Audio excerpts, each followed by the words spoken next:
behind closed doors, I could see Obama and Yang getting along swimmingly.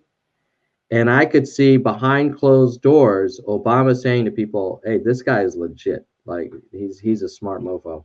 Mm-hmm. But publicly, I think it would be hard for him not to provide at least even-handed support to all the candidates, or maybe even like help out his buddy Joe, who was there for him for 8+ years.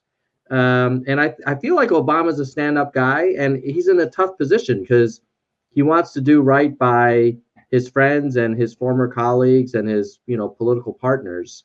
But he probably also knows that there are a lot of candidates out there, and maybe Joe isn't like far and away the best, and maybe there's other folks like Yang who really are a breath of fresh air. My fingers are crossed that he says to Joe, "Hey, you need to talk to this guy, and you need to consider him as a running mate, or at a minimum as a cabinet member, because he understands stuff that you and I don't." That would be fantastic. Or if Biden decides to withdraw, dude, if Biden decided to pull out of the campaign and he endorsed Yang, how freaking amazing would that be? I've given up that dream. I've given that up. I mean, no, I mean, honestly, I just made a video this morning, and that's exactly what I was talking about. We get caught up and we're all excited about our different candidates or whatever. Right. Biden is very much winning right now. You know what I mean? Like there's no justification for him to say, "I'm going to drop out now while I'm winning," unless he has some health event or some major thing. And now with the conversation going to foreign policy, this is just going to help him. Yeah, and he's already there in the back doors. His aides have come out and they're saying that he's probably just going to run for one term anyway. So he's offering a return to normalcy, and that's what a lot of people really just want. Like, we just want the madman gone. We don't know if we want to change things just yet, but let's just have a sane person be president for 4 years, and he's going to start looking real good. So those polls that we were looking forward to, I think they're going to show data we really weren't expecting. All right, so if it does help Biden, which I agree with you, foreign policy is absolutely his strong suit. Although, like, his foreign policy calls have not been fantastic because he was pro-Iraq war, but we'll set that aside for a moment. But if he's also a one-termer, then suddenly that running mate position is basically president in waiting. Like, I might take the running. I personally would be like, if Andrew got that offer, I'd be like, bro, you got to take that shit. Yeah. Right? Yeah, that would be fast track. That would be tough. That would be tough for sure. He might have to really consider that. Oh, something that we didn't talk about, which was a hot topic, was the whole Iran thing. Let's do that. Let's talk about what are your thoughts on this Iran thing in general and its impact on the race. I'm not happy about it. You know what I mean? Like I said, I feel like we were going in a certain direction, and this is going to change everything. I definitely don't want more war for sure. And I kind of wanted to get back to focusing on domestic policy. And I thought that's where we were definitely heading there. So Trump is kind of seems like trying to ensure that he's going to be reelected. And I think that's kind of why you make a move like this. Like, yeah, I understand that there was, possibly some intelligence that there was they're planning attacks in the U.S., but it just depends on what you want. You know what I mean? Do you go towards diplomacy? Do you say, let's sit down and talk to the enemies? Or do you launch a strike like this? And yeah, we're in it now. So yeah, the thing with this development with Iran is, if Trump had more credibility and had a track record for being truthful, then I would probably say, well, look, he's the commander in chief. He became aware of an imminent attack on U.S. interests, and he took action to save thousands of lives. But I don't know if that's really true. I know they're saying that. But it just seems like, is it a distraction? Or are you trying to just kind of like have us look in another direction? Do you think this kind of fires up your base because you can, kind of pick a fight with a foreign leader? You feel like you kind of got your butt kicked by the North Koreans, and you need to show that you're a tough guy again. So I'm a little suspicious. Yeah. And I'm also very concerned about what Iran does, because this is one of those things where I was reading. Now, I'll stipulate that this is in the New York Times, and I'm sure there is a biased point of view, even subconsciously for the right. But they were right. They were saying that after talking to several sources, that he made the decision to launch the attack on the general very quickly. It wasn't something that he like labored over, and like you see these pictures of like Kennedy looking out the window, like strenuously thinking through like what to do about Cuba, and spending days and days, or Clinton like going through like hours and hours of meetings and debates before he made decisions, or Obama kind of like quietly looking over his policy briefing papers, like his binders at night. That's not the style that apparently they're saying that Trump makes decisions. It's very fast, and kind of like The Apprentice. Yeah. And so my concern is like, dude, did he just kind of make this thing seat of his pants? And are we going to have to live with the repercussions for years or decades, depending on how aggressively Iran retaliates? Like, I wonder if we start, we kind of wrote a check we can't cash. So yeah, my opinion on the whole Iran thing is like, I think we had a deal with Iran that was signed on by multiple countries that tried to keep them in a box and give them incentives to behave better. And they agreed to it, and they had been honoring it, as far as I understand. So they weren't like breaching the contract. And then we unilaterally walked out of it, and then of course introduced new sanctions on them and kind of forced them even more in a corner. And now we've basically killed their top general. Imagine if another country killed a Petraeus, or back in the Iraq or the Desert Storm, like a Schwarzkopf, or like a very prominent general, like the Mad Dog, Matt, whatever, Manaf, or whatever his name is. Any of our generals, like we would be fired up. I mean, we would consider that an act of war if another country killed one of our generals. For sure. So I can't imagine the Iranians are going to be like, well, let's take a measured response. I mean, I kind of feel like it'd be very tempting for them to do something drastic.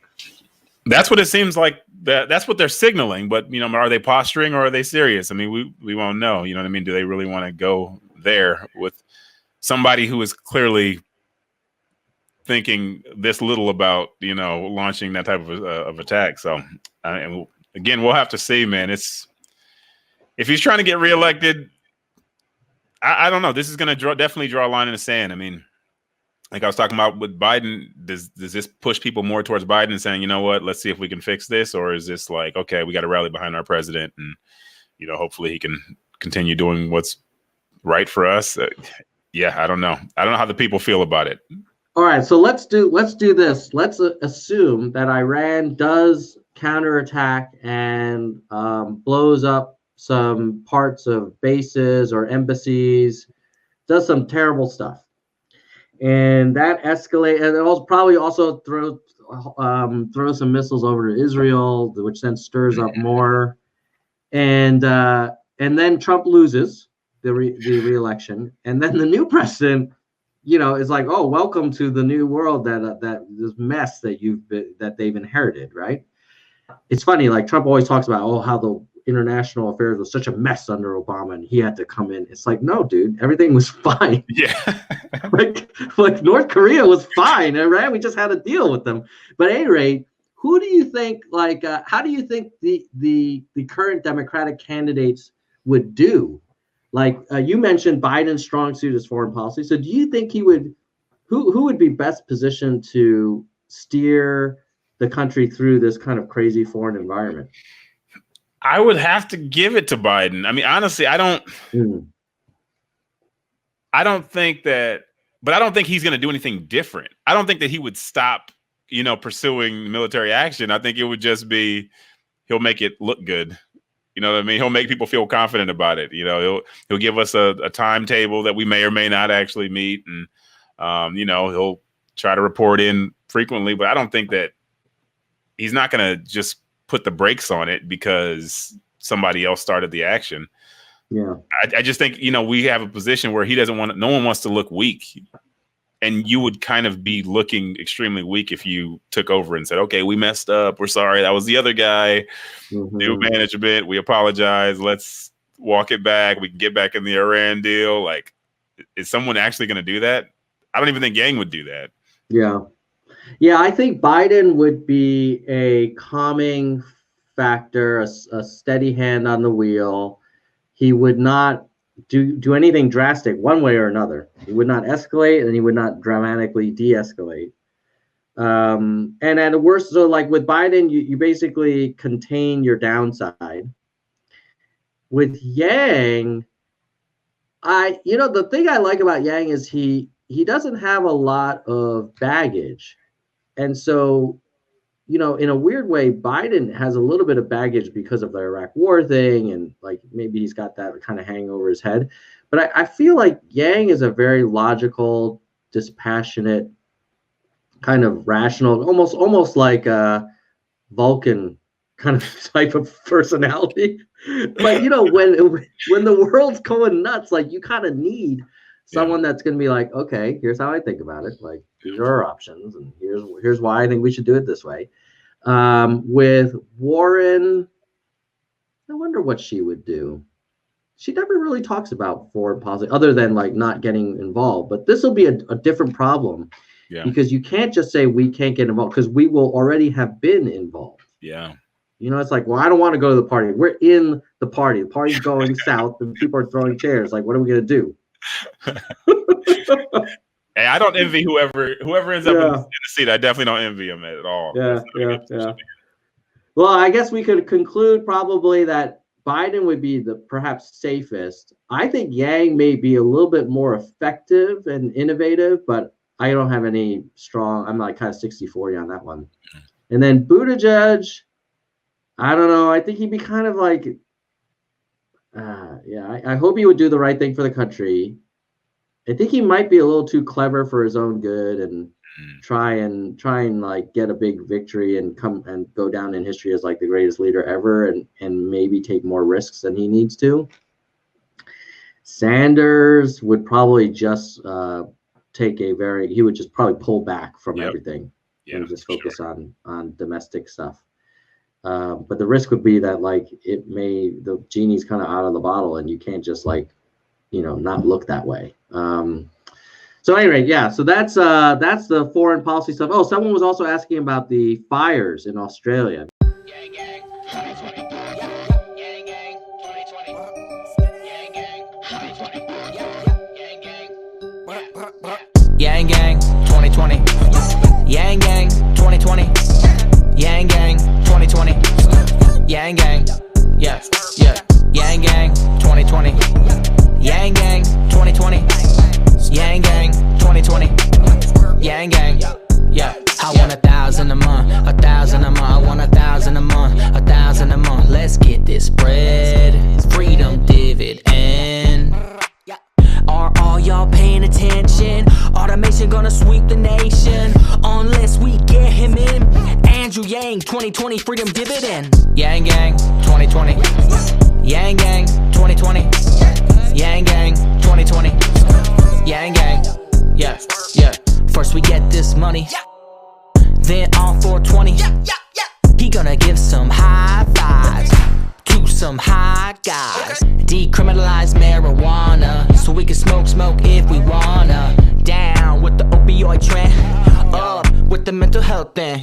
Math, yo, it's just math. Yo, it's simple math. Yo, can you do math? Yo. Eliminate super PACs, college stars making stacks, student loan forgiveness plan, cops wearing cameras and climate change is real again. Science rules, teachers bringing home some bread, Medicare for every citizen. Andrew Yang 2020 freedom dividend. Yang gang 2020. Yang gang 2020. Yang gang 2020. Yang gang. Yeah. Yang gang 2020. Yang gang 2020. Yang gang 2020. Yang gang. Yeah. Yo, a vote for anyone else is like negative $1,000 from your pocket every month.